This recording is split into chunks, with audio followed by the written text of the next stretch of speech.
अस्सलाम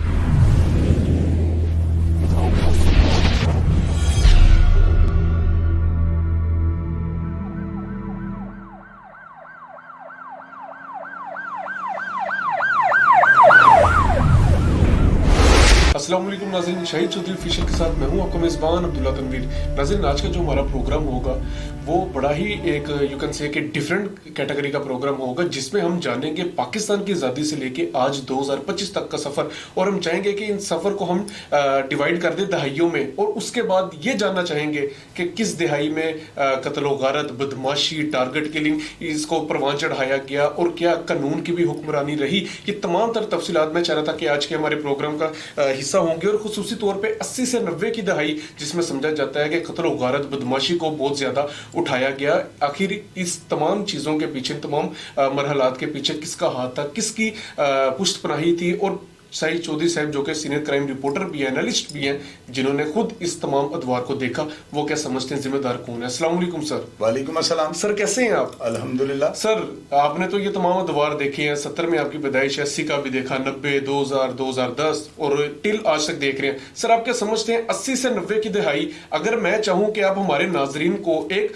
तखय्युलाती दुनिया में ले जाएं जिसमें नाजरीन भी इस चीज को फील कर सके कि 80 से 90 की दहाई में क्या हुआ था, तो क्या आप ये चीज बयान कर सकते हैं? अब्दुल्ला, मैं ना सबसे पहले नाज़रीन को ये बताना चाहता हूँ कि 47 से आपने कहा 2025, हम 80 से 90 से जो है ना शुरू करने लगे, आप जो आपने इंट्रो दिया है। आपको मैं बताता हूँ, जब 47 में पाकिस्तान आज़ाद हुआ है ना, उससे पहले को जो वाक़यात है ना, उनमें जो है ना मोहम्मदान डाकू और इस तरह के करैक्टर जो है ना, वो लोग होंगे जिनको के यूट्यूब या फेसबुक पर जो इन्फॉर्मेशन हमने ले ली। अब उस वक्त चूँकि 47 के बाद पाकिस्तान आज़ाद हुआ है, तो ये सारे निज़ाम बनने शुरू हुए, पुलिस, वापडा, वासा, अदारों की जो है ना बांट की गई कि किस तरह, किस होते पे क्या अफसर होगा और ये मामला को किस तरह कंट्रोल करेगा। ये सारा कुछ होते हुए ना समझ लें 80 की दहाई आ जाती है। 80 की दहाई जो है ना, ये एक बड़ा ख़तरनाक बदमाश, जिसको को दुनिया ग्यासा बदमाश के नाम से जानती थी, वो असलम नैन सुखिया और फारूक भट्ट वगैरह जो है ना, इन्होंने यानी 80 के स्टार्ट में जो है ना कत्लो गारत, और लोग कहते हैं कि ऐसा बदमाश के साथ 60 कत्ल जो है ना उसके नाम में जो आते हैं, यानी उसके नाम पे डाले गए हैं, या अदारे कहते थे कि इसने इतने कत्ल किए हुए हैं। वो सजाए मौत हो गया था। असलम नैन सुखिया गालबन उसको पुलिस मुकाबले में मार दिया था, ग्रेनेड वगैरह उस दौर में। यानी कि ये 80 की दहाई के स्टार्ट में इन्होंने राय मीर खर डीएसपी के घर, यानी उसको वो इंस्पेक्टर थे या कुछ और रैंक पे होंगे, उनके घर इन्होंने वो दागे हैंड ग्रेनेड। तो ये जब थे ना बदमाशी, समझ लें कि लाहौर शहर के अमन को ख़राब करने के लिए जो बदमाशी का आगाज़ हुआ ना, उसके फाउंडर ग्यासा, असलम नैन सुखिया और फारूक भट्ट हैं। अब इनके बाद जो है ना 83 में गालबन ग्यासा सजाए मौत हो जाता है। ये किले में भी बंद रहा है, शाही किले में। इतना ख़तरनाक था कि लोग इसको देखने के लिए जो है ना शाही किले में जाने की कोशिश करते थे, और ताकत और रसूल को इस्तेमाल करते हुए इसको सिर्फ मिल लेते थे, दीदार करते थे। ये इतना बड़ा नाम जुर्म की। सर, रीजन क्या थी कि शाही किले में इसको बंद कर दिया गया? उस वक्त पता क्या होता था, ये थानों का जो है ना निज़ाम, मुझे तो नहीं पता ये क्या होगा, लेकिन ये मैंने सुना हुआ है कि ख़तरनाक जो असीरान होते थे ना, उनको शाही किले को, यानी कि वो महफूज उनको जो है ना पनाह का समझ के जो है ना वहाँ पे बंद कर देते कि ये भाग ना जाए या ऐसे अटेम्प्ट ना कर दे। किले की जो पुराने कैदियों को कैद करने के लिए वो नीचे होंगे जो भी मामला। अब इनके बाद जो है ना अच्छू बारला छीदी और बारला गाड़ी, इन लोगों ने जो है ना एक सियासतदान का भी सियासत में बड़े करते धरते हैं, उनके पास के रहा करते थे। उनकी जो है ना सरिये की मिल थी, वहाँ पर सरिया बनता था, वहाँ पे टीआर बनते थे, गार्डर्स बनते थे, लोहे की उनकी फैक्ट्री थी। उस फैक्ट्री के अंदर ये दिन दिहाड़े जाते थे, दिन दिहाड़े आते थे, और कोई बंदा इनको हाथ नहीं डालता था। इन लोगों ने बर्बरियत, चंगेजियत, जगह टैक्स, बताखोरी, कत्ल, अगवा, बराए तवान, पुलिस मुकाबलों की रवायात को जो है ना कायम रखा था। यानी कि इन्होंने आगे ना वो एक आहनी दीवार ये बन गए थे, 3 करैक्टर ना। पुलिस इनको रास्ते दे देती थी, फिर किस तरह ये मरे, क्या क्या इन्होंने काम किए, वो सारे मेरे प्रोग्राम से बता चुका हूँ। अब 80 की और 90 की दहाई जो थी ना, ये तो हो गई खत्म। बिल्कुल सर। सर, 90 से 2000 की दिहाई माना जाता है, माजरत आपकी बात काटी, माना जाता है कि इस दिहाई में बदमाशी को, दुश्मनदारी को बहुत परवान चढ़ाया गया। अगर आपसे ये क्वेश्चन किया जाए तो आप इस तमाम सुनहरियों का जिम्मेदार किसको ठहराएंगे? मैं बताता हूँ ना, वो जो आगाज हुआ था ना, उसमें पुलिस अफसरान जो थे ना थानों के अंदर हुक्के पीने वाले लगे हुए थे। लाहौर के अंदर 2 या 3 एसपी थे, 5-6 डीएसपी थे और 5 या 8 थाने थे पूरे लाहौर के अंदर। उस वक्त जो है ना पुलिस जो है अभी उनको खुद सिस्टम में नए नए भर्तियां थी, उनको ये पता नहीं था यहाँ पे हमने कैसे करना है, ये लोग उस चीज़ का एज ले गए हैं। ऊपर से लाहौर के तैनात ही नहीं होते, पिंडों से आए होते थे, कोई रंगियाना फैसलाबाद सियालकोट से आए होते थे, उन्होंने थानों के अंदर इजारादारी हैं, यानी इस वक्त ये चेक एंड बैलेंस का निजाम नहीं था। उनकी छूट से, उनकी बंदरबांट से, उनकी करप्शन से जो है ना ये लोग परवान चढ़ जाते हैं। अब 90 की जो दहाई है ना 2000 तक की, ये आप लोगों को पता होगा, आपने भी सुना होगा, आप तो जाहिर है कि थोड़ा फर्क है आपकी पैदाइश का और ये 90 और 2000 की दहाई का।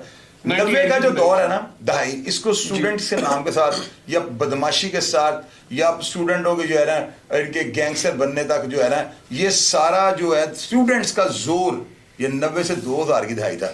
अब इसमें आतिफ चौधरी, आबद चौधरी, अरशद मीन, इसके अलावा 20 यानी कि और स्टूडेंट हैं, असद प्रिंस, ताहिर प्रिंस, इसमें राना ज़िया, इसके अंदर रईस टैंकी, ये सब स्टूडेंट गिने जाते थे।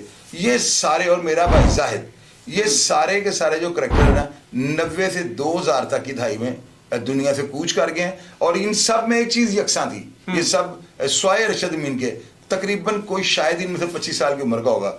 रईस कालिया मारा गया है, यानी पर मैं कह रहा हूं कि अगर आप मुझे 5 मिनट देना तो मैं आपका सारा प्रोग्राम 90 की दहाई में पूरा कर दूंगा। इतने बंदे जो है ना वो समझ ले कि दुनिया की इतनी कम उम्र में सर दुनिया को छोड़ गया। बिल्कुल, मैं अपने प्रोग्राम में कहता नहीं कि बच्चों को जो है ना इनको 25 साल की उम्र तक बचा लो, उसके बाद ये अपने आप को बचाने के काबिल हो जाते हैं। सर क्या रीजन है कि ये तमाम कैरेक्टर जिनका आपने नाम लिया सिवाय एक कैरेक्टर के कम उम्र में ही ये मतलब अब्दुल्ला ट्रेंड सेट इस तरह का बन चुका है ना, बच्चे थे जो इस तरह पिस्तौलें, ये यानी कि कार्बिन का दौर था 80 से 90 का, तो 90 में आगे जो है ना पिस्टल निकला है, क्लाशनकोफें आ गई हैं, पहले स्टेन करने होती थी, रिवॉल्वर होते थे, तो असला जदीद होने के साथ नए बच्चे आ गए, नई टीमें आ गई, उन्होंने उसका गलत इस्तेमाल करना शुरू कर दिया, बर्बरियत चंगेजियत को ज्यादा हवा दे दी।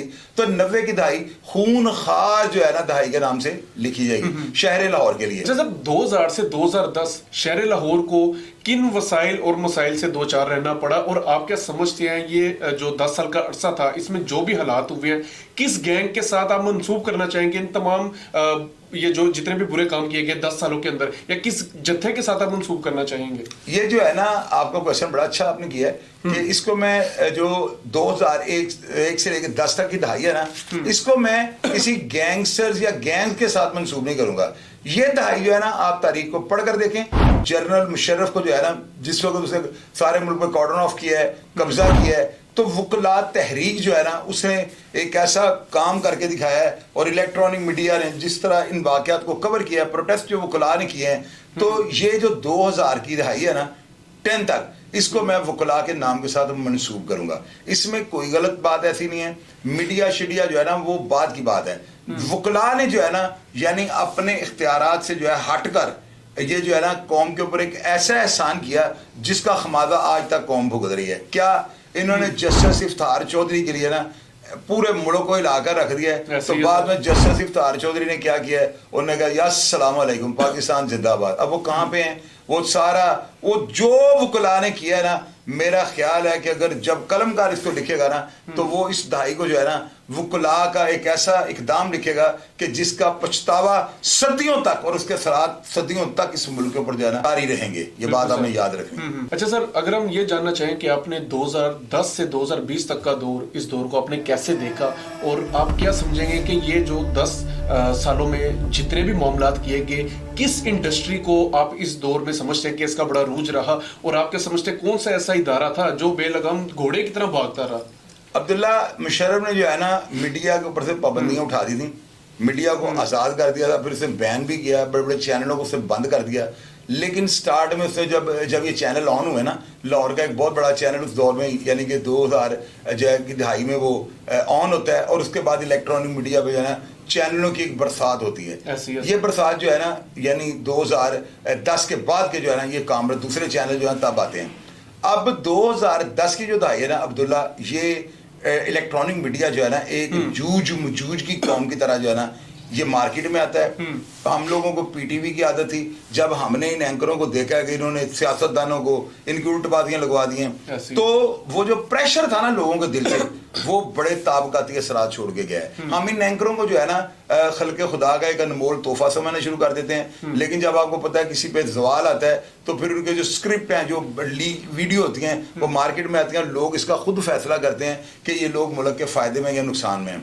फिर यही इलेक्ट्रॉनिक मीडिया का जो नाम ना बड़े बड़े पाटे होते हैं ना, یہ سارے جو ہے نا ان کی ویڈیوز باہر آنا شروع ہو جاتی ہیں, ان کے اسکینڈل شروع ہو جاتے ہیں, پتہ لگتا ہے کہ بہت بڑے ٹائکون بزنس کا جو ہے نا, پراپرٹی کا جو بہت بڑا جن اور مگرمچھ ہے پاکستان لیول کا, بلکہ دیو کہیں آپ جو جنوں کو بھی کھا جاتا ہے, اس کے ساتھ جو ہے نا اسکینڈل آ جاتے ہیں. کسی نے ارب لیا ہے, کسی نے کروڑ لیا, کسی نے گاڑیاں لی ہیں, بنگلے لیے ہیں, تو یہ سارے جو ہے نا ننگے ہو جاتے ہیں. کا سفر جو ہے نا ان کی طاقت وہ زیرو ہو جاتی ہے, اور یہ صرف جو ہے نا الیکٹرانک میڈیا پہ ایک پروگرام کرنے کی حد تک جو ہے نا یہ مقید ہو کے رہ جاتے ہیں. یہ 2010 سے 20 تک کی جو ہے نا دہائی اس کا میں نے. لیکن آزادی صحافت تو شروع سے ہی ہمارا ہم کہہ سکتے ہیں کہ یہ مسئلہ ہی رہا ہے پاکستان میں. کسی نہ کسی طریقے سے صحافت کے اوپر کبھی نہ کبھی دباؤ ضرور آیا ہے, چاہے وہ کسی سیاسی جماعت کی طرف سے ہو یا حکومت کی طرف سے ہو یا کسی بھی حوالے سے ہو. اور آخر میں سر موجودہ دہائی سے 2000 یعنی کہ 2020 سے 2030 تک کی یہ جو دہائی ہے, آپ کیا سمجھتے ہیں؟ 5 سال تو گزر گئے ہیں, 5 سال آنے والے بھی رہ گئے, اور آپ ہی ہر بار کی طرح کہتے ہیں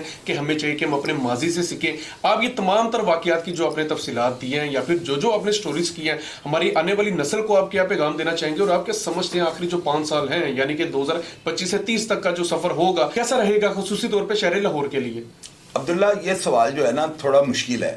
اس کی وجہ پتہ کیا ہے, یہ جواب میں آپ کو فوراً سے پہلے دے دوں جیسے میں نے باقی نہیں ہے, چونکہ آپ نے مجھے پریڈکشن کہہ دیا نا کریں بھیا, یہاں پہ نا پریڈکشن کامیاب نہیں ہوتی. میں نے بڑے پروگرامز میں بھی بات کی ہے, میں نے بارہا تو اپنے آڈینس کو یہ کہا ہوا ہے کہ پاکستان کے اندر جو ہے نا اللہ کا کچھ ایسا کرم اور فضل, اور اللہ تعالیٰ کو کچھ ایسا یہ سمجھ لیں کہ بعد اوقات اللہ میں کا غیظ و غضب نازل ہوتا ہے. یہاں پر کوئی بھی واقعہ جو ہے نا اس کو آپ ان ایکسپیکٹڈ نہیں کہہ سکتے. اگلے ہی لمحے ٹی وی پہ ابھی کو خبر ایسی چل سکتی ہے, فلاں کام ہو گیا ملک کے اندر جو ہے نا, وہ یہ ہو گیا, لاک ڈاؤن لگ گیا ہے, فلان ہو گیا, ڈینگی آ گیا, کچھ بھی ہو سکتا ہے. اس لیے پریڈکشن یہاں پہ کامیاب نہیں. اور دوسرا میں یہ کہتا ہوں سر, لیکن آپ کا تجربہ ہے, میں اسی بات کی طرف عبداللہ میں اسی بات کی طرف آنے لگا ہوں کہ دوسری طرف میں یہ کہتا ہوں کہ آپ تاریخ کا مطالعہ کریں تو بڑی چیزیں سامنے آ جاتی ہیں. تاریخ کا مطالعہ کر کے جو ہے نا میں ایک چیز کے نتیجے پہ تو پہنچ چکا ہوں کہ سدا عروج جو ہے نا رب کی ذات کا ہے. کوئی بھی جتنے میں 4 علیحدہ 5 جو ہے نا جتھے کہہ لیں, گینگ کہہ لیں, گروپ کہہ لیں, آرگنائزیشنیں کہہ لیں, تنظیمیں کہہ لیں, جو آپ کا دل کرتا کہہ لیں, میں نے ان کو دے دی ہیں. 70 سے 80, 80 سے 90, 90 سے 2000, 2000 سے 10, 10 سے 20, 20 سے اب 30 کا آپ نے سوال کیا نا. اس میں عبداللہ یہ ہے کہ اب دیکھیں, بات سنیں, اب یہ جو ہمارے ہاتھ میں اینڈرائڈ ٹیلی فون ہے نا, اور جو جس پلیٹ فارم پہ ہم بیٹھے کام کر رہے ہیں, یہ اس وقت جو ہے نا اس دہائی کا ایک انمول تحفہ ہے کہ جہاں پر کوئی نہیں گھستا وہاں پر یہ سوشل میڈیا والے, ڈیجیٹل ٹیکنالوجی والے جو ہے نا یہ گھس جاتے ہیں. اب ان کا زوال آنے والا ہے. کیا کہا میں نے آپ کو, ان کا سوال آنے والا 5 سال ہو گیا نا ان کو عروج دیکھتے ہوئے, سارا کچھ کرتے ہوئے, اب ان کا سوال شروع ہونے لگا. لیکن سر آپ نہیں سمجھتے جو پچھلے جو دہائیوں میں بدماشی کی جاتی تھی, ظاہر سی بات ہے فزیکلی کی جاتی تھی, آپ نہیں سمجھتے کہ یہ تمام تر جو چیزیں ان کو سوشل میڈیا کے اوپر کنورٹ کر دیا گیا؟ عبداللہ پتہ ہے کہ بات آپ کی بالکل درست ہے. پہلے کلاشن کوفہ سے لوگوں کو ڈراتے تھے, اب مائک آگے کر کے ڈرا لو. تو یہ چیز جو ہے نا انپچ ہوئی ہے زیادہ تروں کو. میں یہاں پر جس طرح ہم نے اپنے پولیس کے اوپر اکثر نہیں کہتے کالی بھیڑے, ہمارے اسی کام کے اندر نا گندے انڈے ہیں, یعنی ایسے ایسے گندے انڈے ہیں عبداللہ. اب یقین کرو میں اب ان کا نام لوں گا تو میرا دل نہیں مانتا, خدا کی قسم کہا کہتا ہوں عبداللہ. اب یقین کرو میں کلمہ پڑھ کر کہتا ہوں لا الہ الا اللہ محمد رسول اللہ, یعنی کہ 3-4 ایسے بھی ہیں کہ جن کو میں نے 2-3 دفعہ جو ہے نا, حالانکہ میں جائز کام کر رہا ہوں, لیکن میں ان کو 25,000 روپیہ ایک دفعہ دیا ہے, 1-2 دفعہ میں نے باہر سے وہ یعنی کسی کا پروگرام ڈیلیٹ کروانے کے ان کو پیسے دیے ہیں. تو اس لیے دیے ہیں کہ یار ان کے ساتھ روزی روٹی لگی ہے. وہ لوگ جو ہے نا وہ غلط انتشار پھیلاتے ہیں, غلط باتیں کر دیتے ہیں, وہ صرف اس لیے ان کو ہوتا ہے کہ لوگ ہمیں دیکھیں. تو آپ یہ دیکھو قدرت کا نظام کیسا ہے عبداللہ, ان کے ویوز 1500 سے اوپر جاتے ہی نہیں ہیں. حالانکہ بڑی دمچی اٹھا کے نا بڑا اپنی طرف سے ایکسکلوسیو کرنے کا پروگرام کہ آج آپ کو ایک ایسی بم دھواں دار خبر دیں گے کہ پاکستان ہل جائے گا, تو اس کے بعد لوگ حاصل ہوتے ہیں. اب لوگوں نے اس کو دیکھنے چھوڑ دیا. سر ان شارٹ آپ یہی کہنا چاہ رہے ہیں جس طرح پچھلی دہائیوں میں جب کلاشن کوفیں بندوقیں اپنے روج پہ تھی, ایک دم سے ان کو لگام ڈالی گئی, اسی طریقے سے جو سوشل میڈیا پہ انارکی وغیرہ پھیلا رہے ہیں ان کو بھی ایک دم سے لگام ڈالی جائے گی, جس کے بعد ان کا بھی نام و نشان ہی نہیں رہے گا. یہ ناظرین ہمارا آج کا پروگرام تھا جو کہ پاکستان کی آزادی سے لے کے آج تک کا جو ہمارا سفر تھا, اس کو ہم نے دہائیوں میں ڈیوائڈ کیا. اس میں ہم نے دیکھا کہ کس دور میں کس دہائی میں بدماشی کو روج ملا اور کس دہائی میں قانون کا بول بارا رہا. باقی اس حوالے سے کوئی بھی آپ کے ذہن میں کوشچن ہوگا کمنٹ سیکشن میں لازمی کہا کیجیے گا, ہمیں بتائیے گا اور پروگرام کا فیڈ بیک لازمی دیجیے گا. اسی کے ساتھ اپنے میزبان عبداللہ تنویر کو اجازت دیجیے. اللہ نگہبان.